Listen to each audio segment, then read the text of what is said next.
Nous allons ouvrir nos Bibles dans le livre de Psaume 103, de 15 à 16.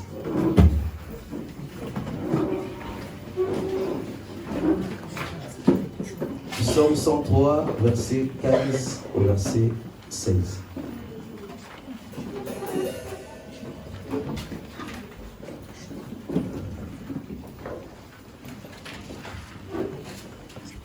La Bible dit ceci, dans le livre de Psaume 103, verset 15 au verset 16. L'homme, ses jours sont comme l'herbe, une fleur. Il fleurit comme la fleur des champs. Lorsque le vent passe sur elle, elle n'est plus. Et dans le chant, vous avez compris que le thème, c'est le témoignage des hommes.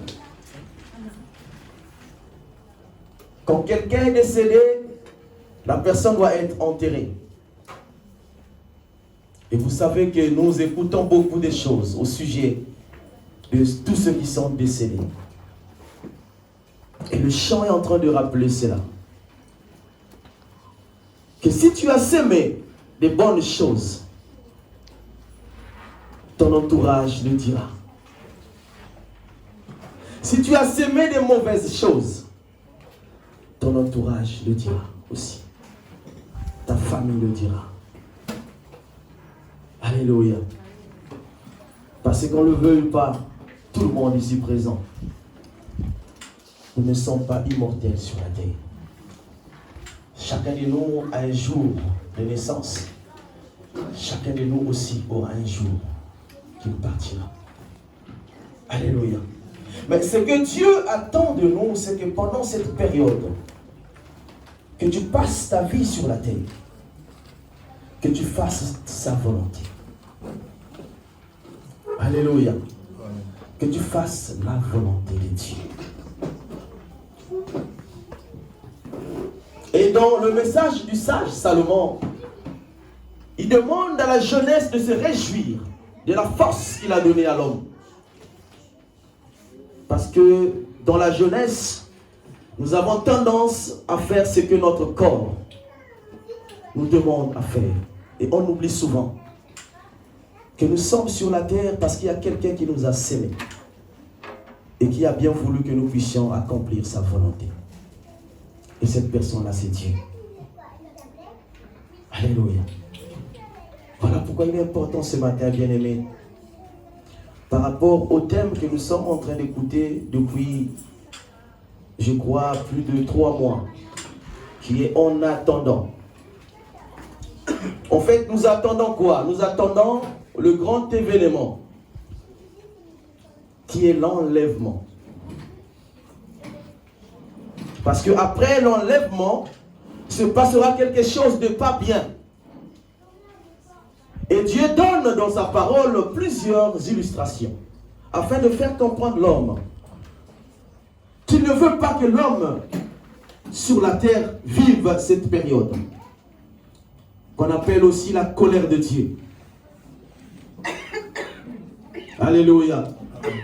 Et c'est pourquoi il a placé l'Église sur la terre. Et la Bible déclare que Jésus, après sa résurrection, a été souverainement élevé au-dessus de tous les anges et assis à la droite du Père. Et il intercède en faveur de l'Église. C'est-à-dire que toutefois, quand Dieu veut s'élever pour détruire le monde, Jésus s'élève et présente l'acte qui s'est accompli à la croix. Et à cause de cela, Dieu ne peut pas se permettre d'exterminer ou de faire connaître sa colère pendant que l'Église est sur la terre. Alléluia. Amen. Et tout cela, c'est pour un temps, bien-aimé. Parce que la parole n'est pas seulement une histoire, mais la parole de Dieu, c'est une vérité. La Bible dit dans le livre de Luc, il rappelle 2 événements. Il rappelle l'événement de Noé. Il rappelle l'événement de Lot. Et il dit que cela se passera ainsi. Tel que vous avez vu ma colère s'accomplir sur la terre en exterminant tout le monde, excepté Noé, ses 3 enfants, son épouse, les 3 épouses de ses 3 enfants et les animaux qui étaient sélectionnés pour entrer dans l'arche. Et la Bible dit que pendant que Noé prêchait, les hommes écoutaient, les hommes se mariaient, les hommes buvaient, les hommes mariaient leurs enfants. Parce qu'ils se moquaient de Noé. L'homme a tendance à croire à ce qu'il a vu, ce qu'il n'a jamais vu. C'est difficile.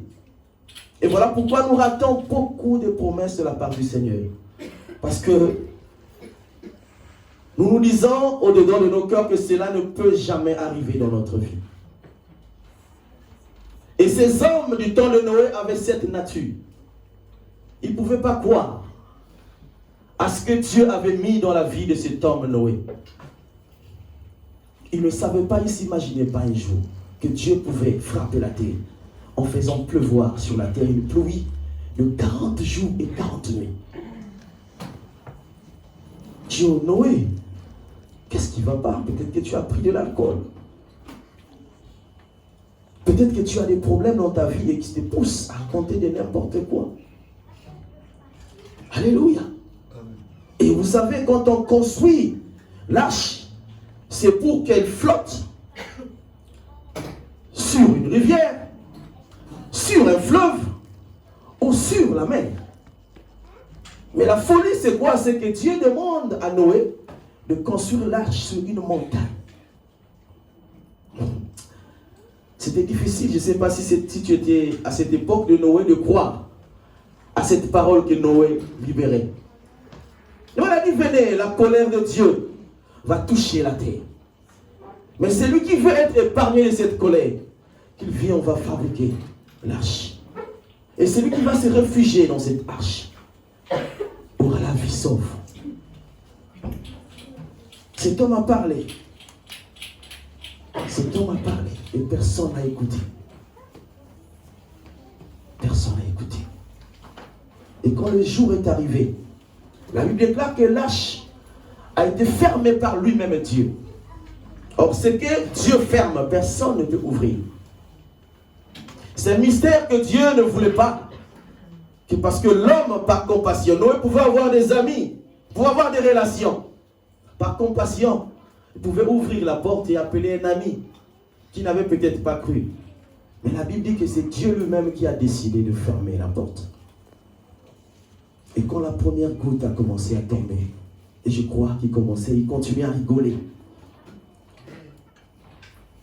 Jusqu'au premier jour, au deuxième jour, troisième jour. Alléluia. Les maisons commençaient à être inondées.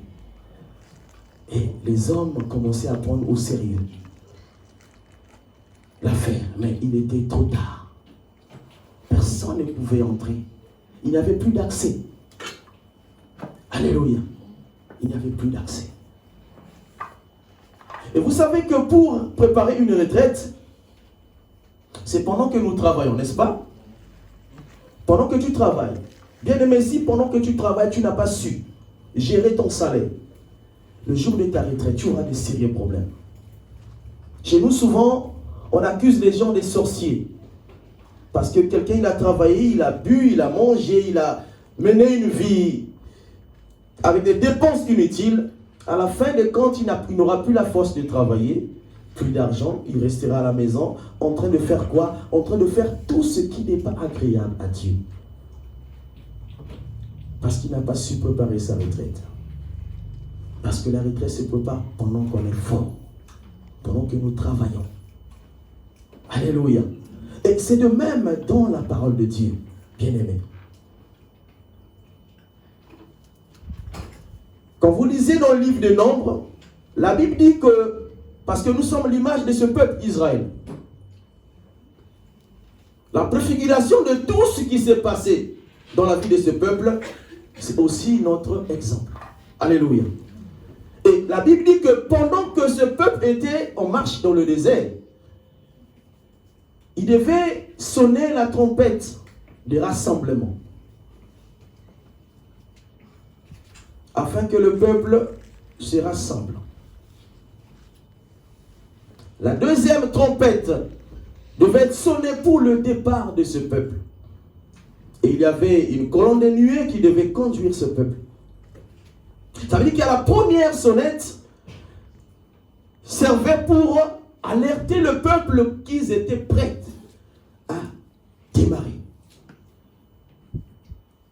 Et chacun, selon l'organisation que Dieu avait donnée à Moïse, chaque tribu devait se positionner selon l'ordre de l'Éternel. Les sacrificateurs devant avec l'arche. Et dès qu'on sonnait le temps, la trompette de départ, tous ils se mettaient en marche. Et l'objectif c'était, on l'a vu la fois passée, c'était d'arriver dans la terre promise qui était Canaan. Alléluia. Canaan. Parce que le désir était d'arriver dans le pays où coule le lait et le miel. Et on a vu combien on périt pendant ce pèlerinage. On a dit le nombre. Sur 600 000, 2 personnes seulement. Et j'ai encore la vision de l'homme de Dieu, je crois que c'est le frère Ludon, qui a vu l'enlèvement. Combien de personnes tu as vu, frère? Je ne me souviens plus. Une seule personne. Alléluia. Ça fait mal. De passer tout son temps, de venir à l'église, les mardis, les vendredis, le mercredi, les dimanches, et que ce jour grand, que le monde attend, tu pars de l'église, et que tu rates l'enlèvement. Parce que tout ce que nous recevons pendant tout ce temps, l'objectif c'est nous amener au ciel en attendant.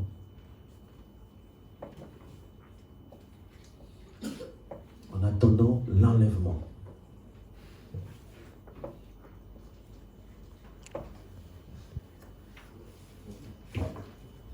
Alléluia. Nous attendons l'enlèvement. Pas autre chose. Et l'homme de Dieu nous a parlé du fiancé, de l'épouse.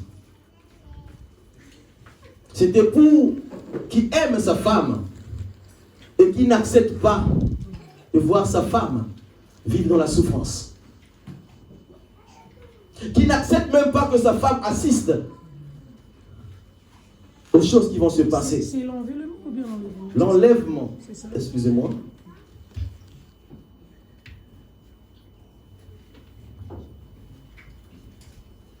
Heureusement que c'est un tableau qu'on peut effacer.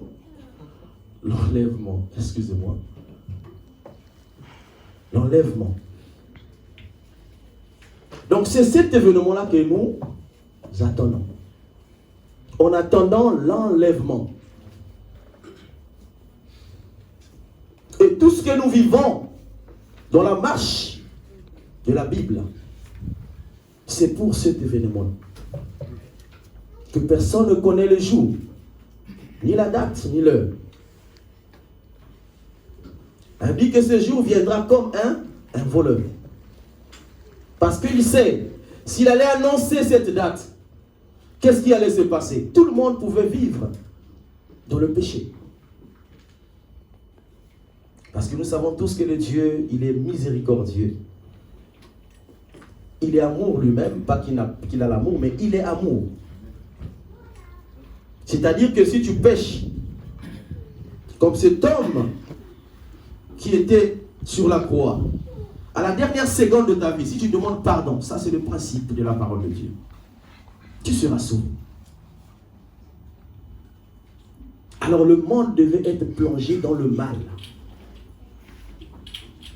Voilà pourquoi il cache ce mystère. Afin que tu saches comment. Mais au moins il t'avertit. Bien aimé, nous avons les panneaux qui sont signalés en rouge. Mais le monde ne fait pas attention. Que nous sommes au temps de la fin. Nous sommes au temps où presque tous les signes qui ont été annoncés dans l'Apocalypse sont présents. Vous savez que le pape François a décrété officiellement que la Bible est annulée. Vous savez ça? Et que maintenant là, ils sont en réunion, ils veulent changer les textes bibliques pour dire que la Bible a vieilli. Alléluia. Vous savez quoi? Parce qu'il y a des textes de la Bible qui dérangent. Et moi je crois qu'ils ne vont pas toucher l'ancienne alliance parce que là c'est toucher Israël. Ils vont toucher la révélation. Ils vont modifier. Ils ont même un thème qu'ils ont proposé pour la Bible. Et ça, il n'y a pas autre chose, c'est l'antichrist. Parce que chaque pape sur la terre a une mission. J'ai écouté Benjamin Netanyahu dans son discours dire, appeler l'église des frères. Jamais je n'avais écouté ça en Israël. Tous les cycles sont en train d'être accomplis par la parole de Dieu. Nous voyons Jérusalem aujourd'hui que personne ne pouvait s'imaginer est redevenue la capitale où il y avait le temple. Alléluia. Et Dieu, il rappelle la situation de cette génération de Noé. Il rappelle la situation de la génération de Lot au temps d'Abraham. Il dit c'était pareil, deux événements. Les gens étaient dans l'impulsité, dans l'adultère, dans le colportage, dans beaucoup de choses qui ne glorifiaient pas Dieu. Et la Bible dit que les anges sont descendus pour aller confirmer si cela était vrai. Parce qu'ils avaient l'information. Alléluia. Alléluia. Heureusement qu'ils sont passés par Abraham. Et l'autre qui est l'image de l'église aujourd'hui a été sauvé.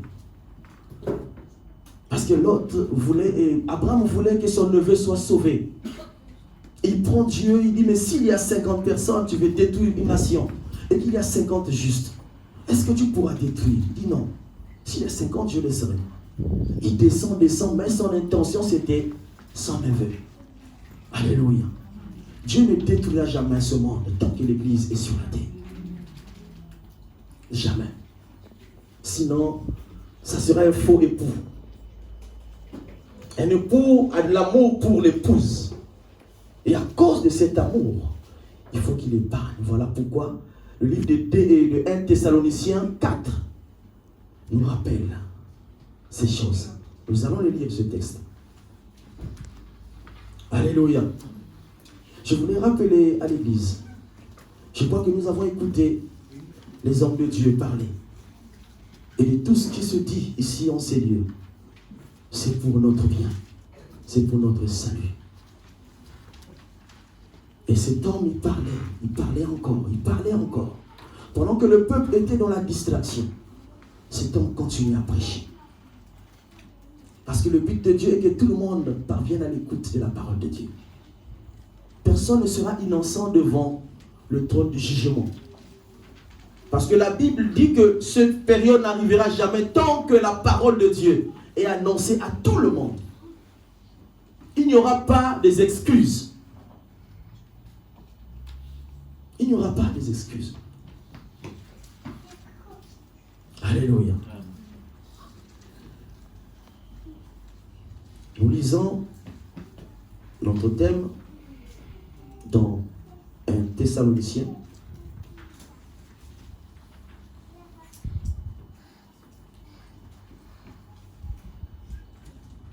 Chapitre 4, du verset 13 au verset 18. Quelqu'un qui a la page peut nous faire la lecture. Nous allons écouter ce que Paul a dit à propos de cet événement. 1 Thessaloniciens, chapitre 4, verset 13 au verset 18. Au verset 18. Il est écrit ce qui suit. Nous ne voulons pas, frères, que vous soyez dans l'ignorance au sujet de ceux qui dorment, afin que vous ne vous affligiez pas comme les autres qui n'ont point d'espérance. Car si nous croyons que Jésus-Christ est mort et qu'il est ressuscité, croyons aussi que Dieu ramènera par Jésus et avec lui ceux qui sont morts. Voici en effet ce que nous vous déclarons d'après la parole du Seigneur. Nous les vivants restés pour l'avènement du Seigneur, nous ne dévancerons pas ceux qui sont morts. Car le Seigneur lui-même a un signal donné à la voix d'un archange et au son de la trompette de Dieu, descendra du ciel et les morts en Christ ressusciteront premièrement. Ensuite, nous les vivants qui serons restés, nous serons tous ensemble enlevés avec eux sur des nuées à la rencontre du Seigneur dans les airs. Et ainsi, nous serons toujours avec le Seigneur. Consolez-vous donc les uns les autres par ces paroles. Parole du Seigneur. Paul, un homme, un enseignant de la parole de Dieu, vous pouvez lire dans le livre des Actes des Apôtres 17, du premier verset au 10e verset, Actes des Apôtres 18, le premier verset, vous allez comprendre la mission que Paul avait dans la ville de Thessalonique. La ville existe jusqu'à aujourd'hui. Alléluia. Cet homme, comme il avait coutume d'aller à n'importe quel endroit, parce il avait comme mission d'annoncer l'évangile au monde entier. Il arrive dans cette ville, là, il déclare que pendant 3 sabbats, il enseigne la parole de Dieu. Et pendant qu'il est en train d'enseigner dans une synagogue, les Juifs, l'écoutant parler de la résurrection, s'opposaient à l'enseignement et cherchèrent des moyens pour l'exécuter. Et les frères de Thessalonique ont pris Paul et l'ont fait échapper à Bérée, de Bérée à Athènes, jusqu'à ce que cet homme est rentré à Corinthe. Mais pendant qu'il est à Corinthe, il charge Timothée d'aller toutefois arroser ces peuples qu'il avait déjà enseignés pendant 3 sabbats. Et donc c'est du retour de son fils spirituel, qui est Timothée, qu'il reçoit les avis des hommes qui étaient les chrétiens qui étaient à Thessalonique. Et c'est ça qui a motivé cet homme d'écrire les épîtres des Thessaloniciens 1. Et quand vous lisez, vous allez comprendre. Ils ont reconnu que Paul était un homme de bien. Et Timothée est en train de reconnaître que les enseignements qu'il avait laissés, ces enseignements-là ont de l'effet dans la vie des hommes de Dieu. Ces hommes pratiquaient de l'amour, ils pratiquaient la justice. Mais il y avait un point capital dans leur vie. C'est que ces hommes perdaient les êtres chers. Les hommes qu'ils considéraient de leur vie. Voir quelqu'un mourir devant toi, bien-aimé, ce n'est pas chose facile. Quand vous lisez, on ne nous étale pas les questions des Thessaloniques. Mais par la réponse de Paul, nous comprenons le problème, les questions qui ont été posées. Parce qu'il voulait avoir des réponses. Et c'est là que cet épître a eu naissance. Il dit, ne soyez pas dans l'ignorance au sujet de ceux qui sont décédés. Dans d'autres versions, de ceux qui dorment. Car au temps convenable au son de la trompette, l'ange va sonner. Ce n'est pas des vivants en premier. Dieu va privilégier ceux qui sont morts dans le Seigneur. Et ensuite, les vivants dans le Seigneur auront un corps transformé et ensemble nous irons à la rencontre de l'épouse, de l'époux. Alléluia. Ses frères priaient beaucoup comme toi. Ses frères étaient attachés à Jésus. Ils faisaient tout ce qui est mentionné dans ce livre. Mais ils avaient un problème, un grand souci. Tu as perdu ta femme. Tu as perdu ton mari. Tu as perdu la personne que tu aimais beaucoup. Mais tu es dans la maison du Seigneur. C'est une épreuve compliquée, bien-aimé. Perdre un être cher dans la vie. Je disais aux frères que je n'avais jamais vécu ça. Je n'avais jamais perdu quelqu'un attaché à moi comme ça. Et pour une première fois que je l'ai vécu, c'est difficile à vivre. Je pouvais consoler quelqu'un facilement. Frère, oublie, ça va passer. Bien aimé, une personne, quand tu la perds comme ça, tu ne pourras jamais oublier. Parce que c'est une personne qui était dans ton cœur. La Bible dit que le cœur de Jonathan et de David était attaché. Ils avaient presque la même âme. Et même après la mort de Jonathan, cet amour-là a parlé. Alléluia. Et ça peut nous expliquer l'attachement. De perdre quelqu'un que tu aimes dans ta vie, de le voir partir. Et ce peuple avait certainement ce problème. Et il pensait que l'unique personne qui pouvait les répondre, qui pouvait résoudre ce problème, ce souci, c'était Paul. Et cette personne-là peut être toi ce matin, bien-aimé.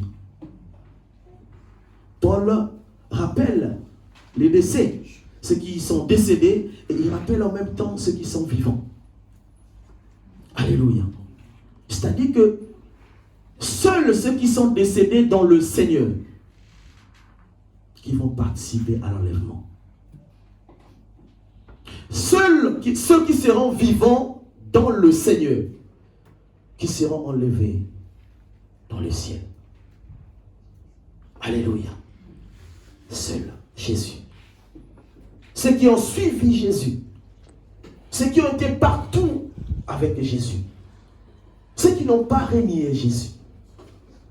C'est ceux-là. Ceux qui ont été fidèles à sa parole. C'est ceux-là qui viendra prendre comme épouse fidèle. Alléluia. Voilà pourquoi je ne pourrais pas accepter que je sois parmi ceux-là qui vont rester. Alléluia. Parce que ce n'est pas en vain, bien-aimé. Ne venez pas à l'église par enthousiasme. Parce que ton père vient à l'église, parce que ta mère vient à l'église, parce que tes frères sont à l'église. Non. Nous venons à l'église parce que nous voulons vivre ces grands événements. Bien-aimé, c'était pareil pour la naissance du Fils de l'homme. Personne ne pouvait imaginer que tout ce qui a été annoncé depuis l'ancien temps pouvait s'accomplir dans la vie de Marie. Et le jour où on enfanta Jésus, les mages venant, ils ont déclaré que tout était accompli de ce qui a été annoncé depuis les temps. Et cet homme, c'est celui-là que je te parle ce matin. Il s'appelle Jésus. C'est l'unique personne qui a la clé pour te faire entrer aussi. Il a rassuré les apôtres, les disciples, que s'il n'y avait pas de place, je ne vous dirai pas. Et il est avantageux pour vous que je m'en aille vers le Père, afin que je vous prépare une place. Parce qu'il savait que son peuple allait le rejoindre. Et là-bas, il n'y aura pas la souffrance. Il n'y aura pas la famine. Il n'y aura pas de travail. Il n'y aura pas de haine. Il n'y aura pas de jalousie. C'est une vie d'adoration, de paix et de joie éternelle. Éternelle. Oh, quel privilège. Quel privilège. Quel privilège de vivre ces moments avec Jésus. Il a dit que vous me verrez face à face. Et quand tu lis le fondement, rien que le fondement de la nouvelle Jérusalem, les 7 fondements, lis les pierres, tu comprendras que non, il n'y a pas une demeure sur la terre que l'on peut être en paix, sinon qu'il y a la demeure de Jésus. Jésus nous a préparé une place, bien-aimés. Il nous a préparé une place. Et la condition pour entrer, c'est les œuvres. Nous avons une femme dans la Bible qui s'appelle Dorcas, Tabitha. C'est dans l'histoire des Actes des Apôtres 9, de 36 au verset 39. Elle dit que cette femme faisait du bien aux autres. Elle était en train de coudre des tuniques pour les femmes veuves. Elle était en train de donner les aumônes aux pauvres. Et c'était ça son travail. Quand vous lisez, elle n'était pas prédicatrice, elle n'était pas chante, elle faisait du bien. Son travail, c'est faire du bien aux autres. C'était ça son ministère. Mais il arriva un jour que cette femme a trouvé la mort. Il a dit que le jour de son décès, les gens ont pleuré. Ils ont pleuré. Parce qu'il n'y avait pas une femme comme elle. Tabitha, Dorcas. Il n'y avait pas une femme qui pouvait accomplir ce que cette femme accomplissait dans la maison de l'Éternel. Ils ont pleuré. Jusqu'à appeler l'homme de Dieu qui était à côté pour venir en urgence parce qu'ils ne pouvaient pas comprendre qu'une telle personne puisse quitter l'église. Et voilà pourquoi il est important dans les chants de retenir le thème. Le jour de ton départ, qu'est-ce que les hommes diront de toi? Le jour de ton voyage, qu'est-ce que les hommes diront de toi? Alléluia. La Bible déclare qu'une foi sans œuvre est une foi morte. Tu ne peux pas parler de la foi tant que tu ne manifestes pas les œuvres de la foi. C'est une foi qui est morte. Et nous voyons la foi à travers les actions, à travers les bienfaits. Il a dit que les femmes sont venues, veuves sont venues entourer l'homme de Dieu. Ils ont présenté tout ce que cette femme avait fait. Et voilà cette femme, ce qu'elle a fait pour nous. Voilà ce qu'elle a fait. Voilà ce qu'elle a fait. Durant toute sa vie, elle a passé son temps à nous faire du bien. Et l'homme de Dieu, écoutant ces choses, a demandé à tout le monde de sortir de la maison. Et a prié pour cette femme. Elle déclare que Dorcas était ressuscitée. Qu'est-ce qui a fait que cette femme retrouve la vie? Tout ça, c'est l'image. Parce que tu peux mourir. On prie pour toi. Cette mort pouvait t'amener au paradis. Parce que la condition dans un Thessaloniciens, c'est mourir avec Jésus. Si on te ressuscite et que tu commets le péché, cette fois-ci, tu n'iras pas au ciel, n'est-ce pas? C'est des principes bibliques. Mais Dieu veut nous présenter ces images afin que nous puissions comprendre que ce sont nos œuvres qui feront que nous puissions participer à cet événement, qui est l'enlèvement. Qu'est-ce que tu fais aujourd'hui? C'est ton témoignage qui fera que Dieu puisse se souvenir de toi. Parce qu'il n'y aura pas de tricherie. Il n'y aura pas de tricherie. La Bible dit que Dieu a un livre de souvenirs que tous les jours, il mentionne, virgule sur virgule, point sur point, exclamation sur exclamation, interrogation sur interrogation, de tout ce que tu fais, à chaque tierce de seconde. Dieu mentionne. Alléluia. Dieu mentionne. Et à la fin, c'est le kingdom. Le but est que nous soyons légers. Parce que la lourdeur, celui qui est lourd, ne peut pas participer à l'enlèvement. Le péché nous rend lourd, bien aimé. Le péché. Le péché. Voilà pourquoi ce matin, je vais t'apporter cette nouvelle. Que tu sois parmi ceux.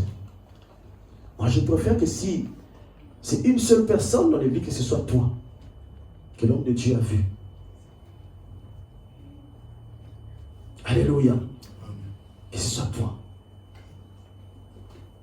Et quand l'Église sera consciente, quand l'Église croira à cet événement, je crois que chacun de nous sera en face de la mission. Parce que n'oubliez pas que Dieu, dans la vie de chaque humain, a placé quelque chose. Chaque humain a une mission sur la terre. Une mission bien précise. Alléluia. Qui n'est pas un fruit du hasard. Là où les hommes voient 0, Dieu voit 20. Là où les hommes te sous-estiment, Dieu voit en toi quelque chose qui peut produire.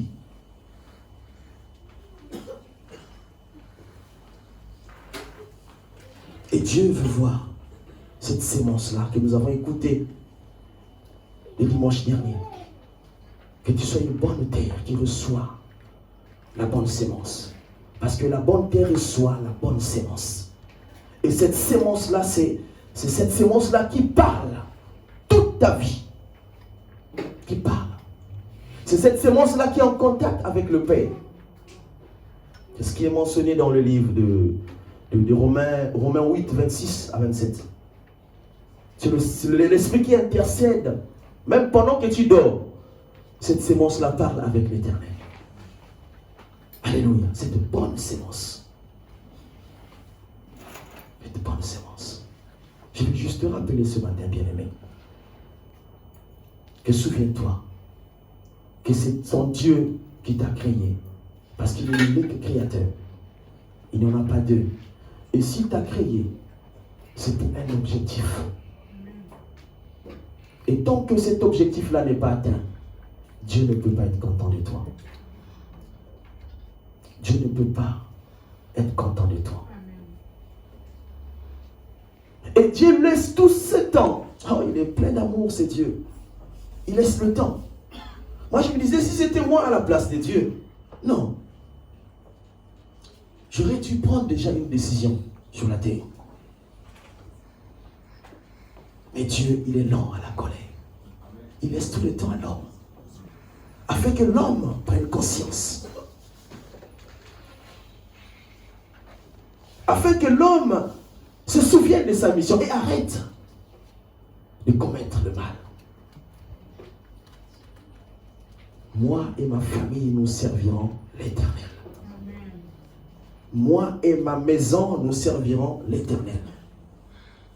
Si quelqu'un vient chez moi parler des membres de ma famille, s'il vous plaît, je ne peux jamais accepter ces choses. Parce que nous sommes tous membres d'une même famille. Alléluia. Je ne ferai jamais de ma maison une maison de colportage. Tu viendras, tu vas commencer, et je vais t'arrêter. J'ai dit, frère, sœur, arrête ça. Nous avons l'enlèvement qui nous attend. Et si pendant que nous sommes en train de parler de quelqu'un, et cette personne-là, si elle est innocente, même si la personne a tort, appelle la personne, parle avec la personne. C'est ça qu'il a dit, consolez-vous les uns les autres. Parce que tous nous n'avons pas la même dimension. Nous n'avons pas la même force.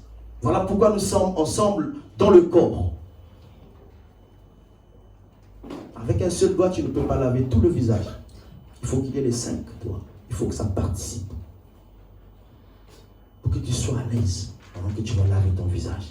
Et donc tu auras toujours besoin de ton frère. Tu auras toujours besoin de ta soeur. Quand ces choses arrivent chez toi, il faut repousser. Parce que personne ne connaît l'heure. Personne ne connaît. Personne ne connaît. Et imagine-toi pendant que tu es en train de salir le nom de Jésus. Et que Jésus revenait. Et que la tempête était sonnée. Quelle serait ta condition? Alléluia. Nous avons l'exemple de Paul qui est notre père dans l'évangile. Paul était sévère avec lui-même et sévère avec les autres. Parce que tu ne peux pas amener les gens dans une discipline tant que toi-même tu n'es pas dans la discipline. Ça ne se fait pas. Il faut que tu sois toi-même exemplaire. Tu ne peux pas interdire les gens de parler mal des autres pendant que toi-même tu parles mal des autres. Tu ne peux pas arrêter l'impudicité pendant que toi-même tu es impudique.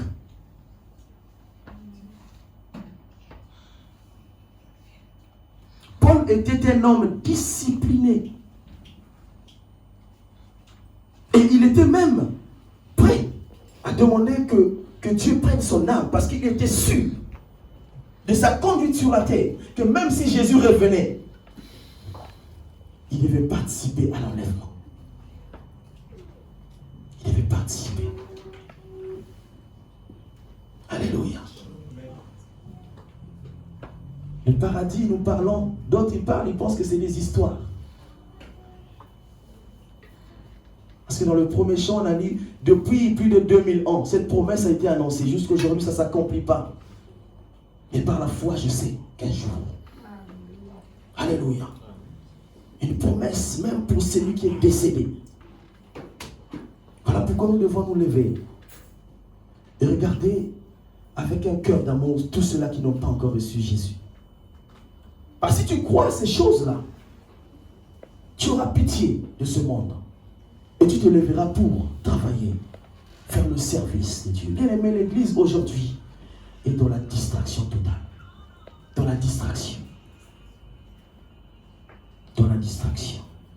Je vois comment les entreprises sont organisées, comment, quand le chef d'entreprise donne des ordres et comment ces choses sont exécutées. Quand il s'agit même de faire les heures supplémentaires, on le fait. Parce que nous voulons que le travail soit accompli tel que les clients attendent. Alléluia. Mais nous oublions que nous avons un rémunérateur qui est assis sur un trône et qui nous regarde, qui est au-dessus de tout entrepreneur et qui regarde ce que tu fais sur la terre et qui un jour t'appellera, qui un jour va te payer. Alléluia. Tout ce que nous voyons va périr, bien-aimés. Tout ce que nous faisons. Vanité de vanité, tout est vanité. Poursuite du vent. Poursuite du vent. Ça ne sert à rien. Voilà pourquoi il dit de tout ce que nous pouvons avoir, de tout ce que nous pouvons acquérir. Celui qui manque de l'amour, il ne vivra jamais la gloire du Seigneur. Parce que c'est l'amour qui incarne toutes ces choses. Si tu n'as pas l'amour, tu ne peux pas faire du bien. Alléluia. L'amour pour l'enlèvement. Cette femme était déjà partie. Mais ceux qui sont restés ont témoigné. Ils ont parlé. Non, cette femme, voilà ce qu'elle a fait. Toi, qu'est-ce que tu as fait? Depuis que tu es chrétien pour ta famille, qu'est-ce que tu as déjà fait? Depuis que tu es chrétien pour tes enfants, qu'est-ce que tu as déjà fait? Depuis que tu es chrétien dans ton quartier, qu'est-ce que tu as déjà fait? Quand vous lisez les Actes des Apôtres 17, vous allez comprendre que Paul était en train de ville en ville. Et quand il trouvait les attroupements, il parlait de Jésus. Son souci, son seul souci était que tous, ils soient comme lui. Ils soient comme lui. Parce qu'il avait vu la gloire. Il ne voulait pas voir le monde périr. Et c'est ça qui le motivait. C'est ça qui le motivait. Et quand vous lisez dans la lettre, il est en train de mentionner. Ça veut dire qu'il y avait le péché aussi. Mais regardez comment Paul est en train de parler du péché. Le sens, quand vous voyez bien, c'était dans le sens d'amour. C'était que les hommes qui étaient dans le péché reviennent sur le droit chemin. Ce n'était pas pour les repousser. C'est ça la mission que nous avons, bien aimés. Et aujourd'hui, le diable a compris ces choses. Facilement, il a fait asseoir des éléments dans l'église qui amènent l'église à la division, à la séparation. Des petits éléments. Alléluia. Les petits éléments. Encore avec ce que nous avons lu. C'était à décréter le pape. Vous allez voir les jours à venir ce qui va se passer. Celui qui connaît la parole, il va acclamer le Seigneur. Parce que c'est ça, l'accomplissement de la parole. Ça veut dire que le temps est proche. Le temps est proche. Le temps est proche. Mais celui qui n'est pas assis dira quoi? Non. L'histoire chrétienne est une fausse histoire. Vous allez voir que beaucoup de gens vont quitter l'église à cause de cet événement. Beaucoup de gens vont s'adhérer à d'autres religions à cause de cet événement. L'Antichrist. Alléluia. Il faut que cette volonté-là monte en toi, bien-aimé. C'est avec un cœur serré, bien-aimé, que je t'apporte ce message ce matin. Ce n'est pas facile. Dieu veut que tous parviennent à l'enlèvement. Sa volonté est que personne ne périsse. Que personne ne périsse. Que tout le monde hérite le royaume des cieux. Là où il n'y a pas de souffrance. Là où il n'y a pas des choses que tu attends de ce monde. Bien-aimé, tout ce que tu recevras de ce monde-là finira par passer. Un homme te fera du bien un jour. Il te dira, n'offusque qu'un mot que tu n'auras pas accepté. Un homme peut te dire, je t'aime, mais un jour, il changera d'avis.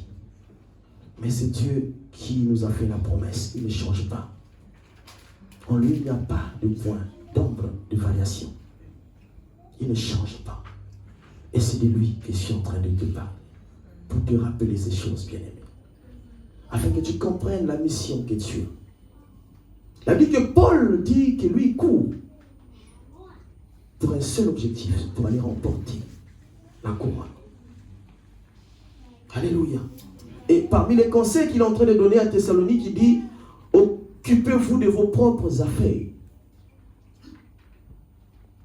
Travaillez de vos propres mains. Et occupez-vous de vos propres affaires. Alors que chacun de nous sait ce qu'il a fait. Aujourd'hui, nous voyons l'Internet, le monde de l'Internet, comment les gens ils passent des heures et des heures à écrire, à discuter avec des personnes, parfois des discussions qui n'amènent nulle part. Mais ils oublient qu'il y a une mission principale que Dieu attend de lui. C'est d'annoncer la bonne nouvelle, bien-aimé. Annonce comme Noé. Annonce. N'aie pas peur, annonce. Paul n'avait pas peur d'annoncer la bonne nouvelle. Il annonçait. Il disait la vérité. Si tu es conscient que cette parole est vraie, tu le diras avec assurance à tous ceux-là qui n'ont pas encore reçu Jésus. Alléluia. Amen. Cette femme était une femme qui avait de bonnes œuvres. Elle avait de bonnes œuvres. Nous lisons Ephésiens 5, verset 27. Ephésiens 5, verset 27.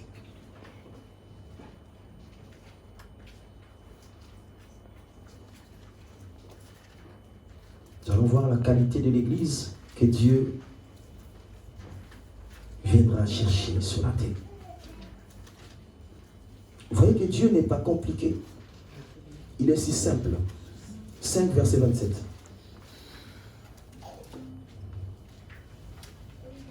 Cinq, verset 27, oui. Éphésiens.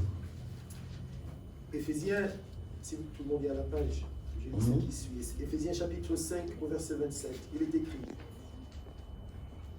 afin de faire paraître devant lui cette église glorieuse, sans tache, ni ride, ni rien de semblable, mais sainte et irrépréhensible. Est-ce que vous avez compris ce passage? Afin qu'il vienne chercher l'Église, qui sera ni sans tache, ni ride, et sans irrépréhensible. Alléluia. Est-ce que quelqu'un ce matin peut dire au-dedans de lui que je suis cette personne? Et que pendant que l'homme de Dieu est en train de prêcher, si Jésus revenait maintenant là, je suis cette personne. Alléluia. Je suis cette personne. Tu regardes ton cœur, tu te dis maintenant là, pendant que nous sommes en train de prier, si Jésus revenait, je suis cette personne. Je suis cette personne. Et tu le diras au fond de ton cœur, je suis cette personne. Si l'enlèvement se faisait maintenant là, je serais parmi ceux qui vont partir. Ceux qui iront au ciel. Avec Jésus. L'homme de tous les temps. Alléluia. Amen. On n'est pas obligé de parler, bien-aimé. Elle déclare que quand, dès le matin, jette ta semence, et que le soir, la main ne se fatigue pas de jeter, car tu ne sais pas quelle semence te produira des fruits. Tu ne sais pas. Cette femme ne savait pas, mais elle était dans son ministère. C'était de faire du bien. Et c'est là que ses œuvres ont parlé. Alléluia. Dès le matin, jette ta semence. Moi, j'ai écouté les hommes parler parce qu'il a aidé une personne, 2 personnes. La 3e personne l'a découragé. La personne a décidé de ne plus faire du bien. Cette personne donnait de l'argent. Elle aidait tout le monde. Mais à cause d'une personne, la personne a décidé de ne plus jamais aider. Alléluia. Dès le matin, jette ta sémence. Et que le soir, vous savez l'intervalle qu'il y a entre le matin et le soir, ça veut dire que toute ta vie, tu es appelé à pratiquer ce que Dieu a mis en toi. Toute ta vie. Que ta main ne se fatigue pas de jeter ta sémence, de pratiquer la justice. Aidons-nous les uns les autres. Vous savez, l'église est un endroit où tout le monde vient avec ses problèmes. Tout le monde vient avec ses difficultés.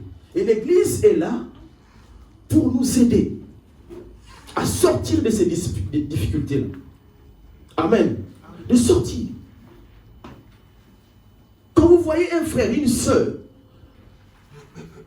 utilisez un langage qui n'est pas propre de la parole de Dieu. Si nous sommes appelés, il y a forcément, Dieu n'appelle jamais une assemblée sans pourtant qu'il y ait un don pour ce cas.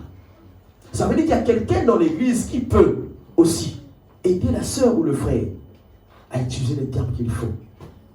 Quand vous voyez un frère dans le péché, une sœur dans le péché, faites votre ministère. Alléluia. Travaillez.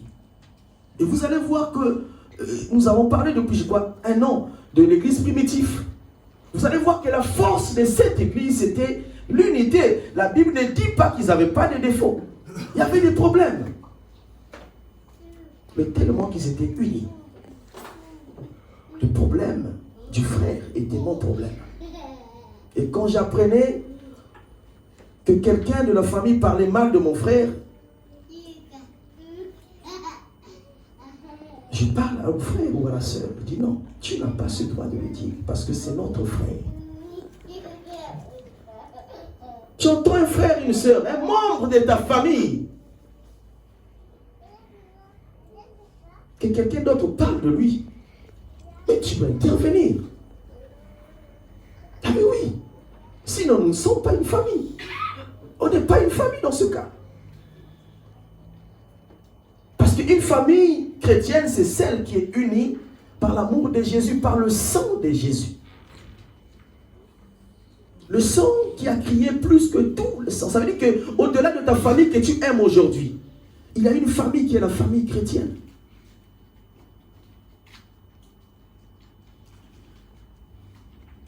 Mais on peut rester en train de parler pendant 30, 40 minutes.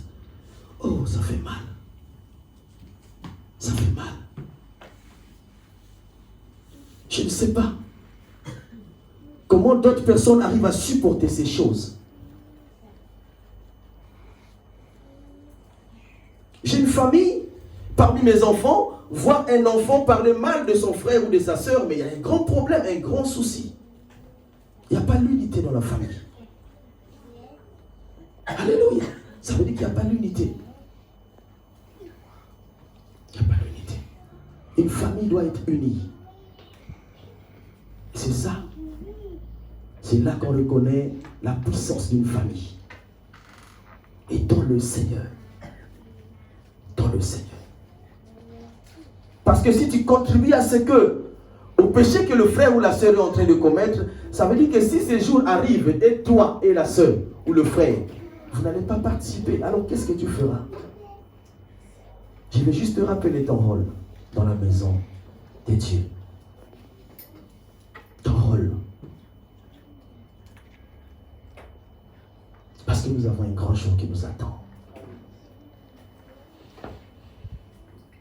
Grand événement des deux qui nous citent. Noé, Lot. Noé et Lot.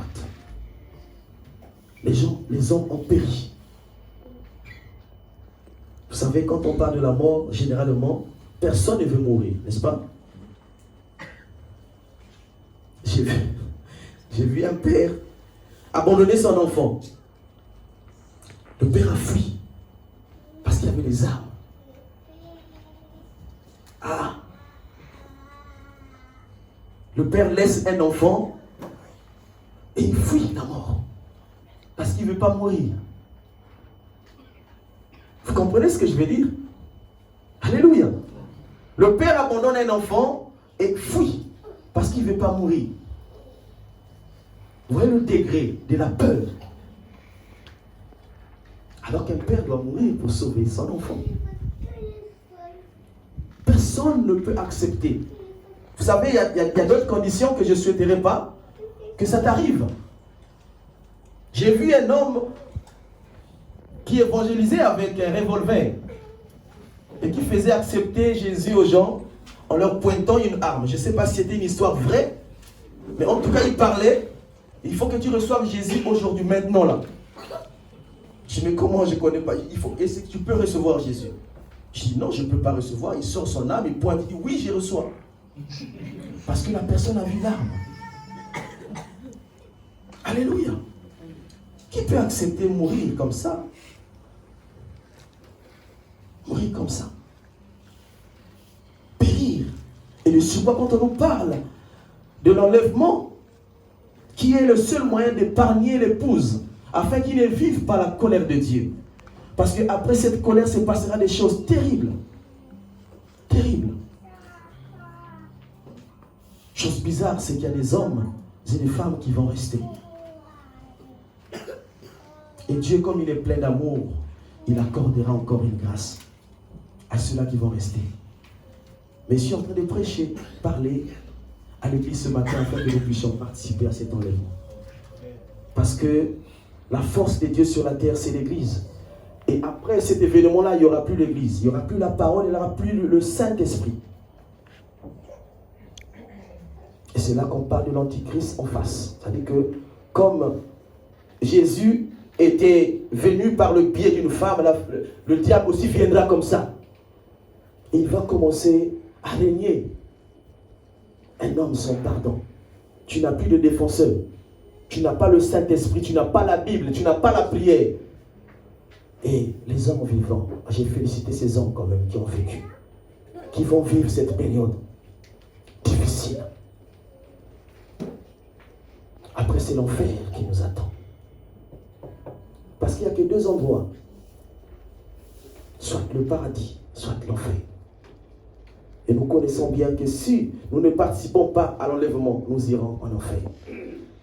Il n'y a pas la mort dans les deux cas, il n'y en a pas.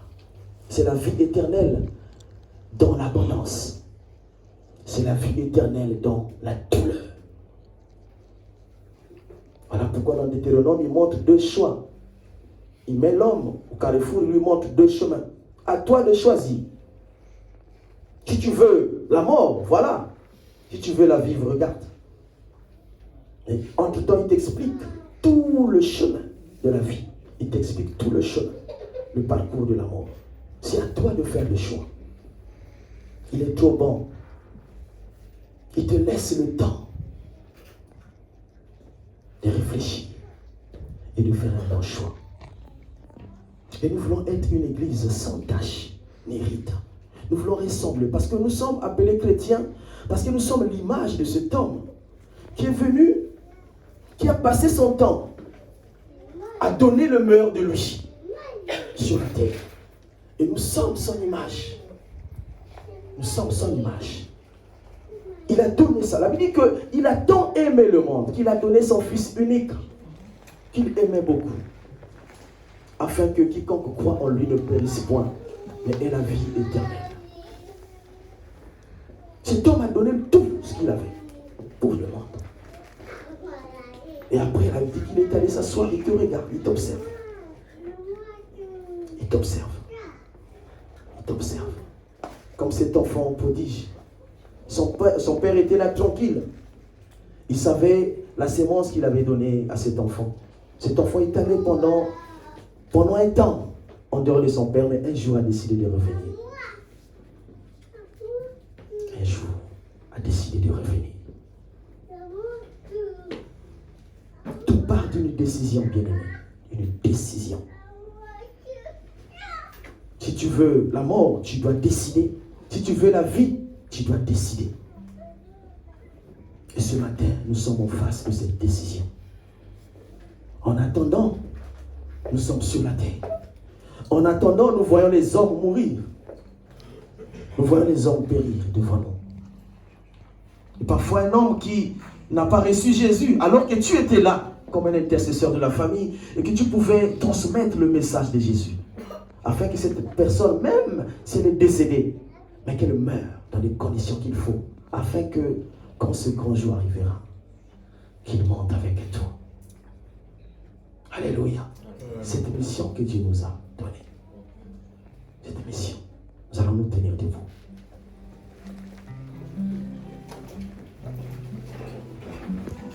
Tu vas prier dans ton cœur, tu vas dire Seigneur, je t'ai écouté. Merci pour le rappel. Et je veux ce matin prendre une décision, un engagement. Dis-le de tout ton cœur. Dis Seigneur, je t'ai écouté. Maintenant, je vais prendre une décision. Je vais prendre une décision. Je ne voudrais pas rester comme cet homme à la dernière minute à la croix a dit Seigneur, souviens-toi de moi. Le jour où tu seras dans ta gloire. Souviens-toi de moi. Dis Seigneur, souviens-toi de moi. Je ne veux pas que c'est tout, que ce temps que je passe dans ta maison soit en vain. Mais je veux participer à l'enlèvement. Les chants vont nous conduire dans ce cantique pèlerin. Et pendant qu'ils vont chanter, nous allons prier au-dedans de nous. Nous allons regarder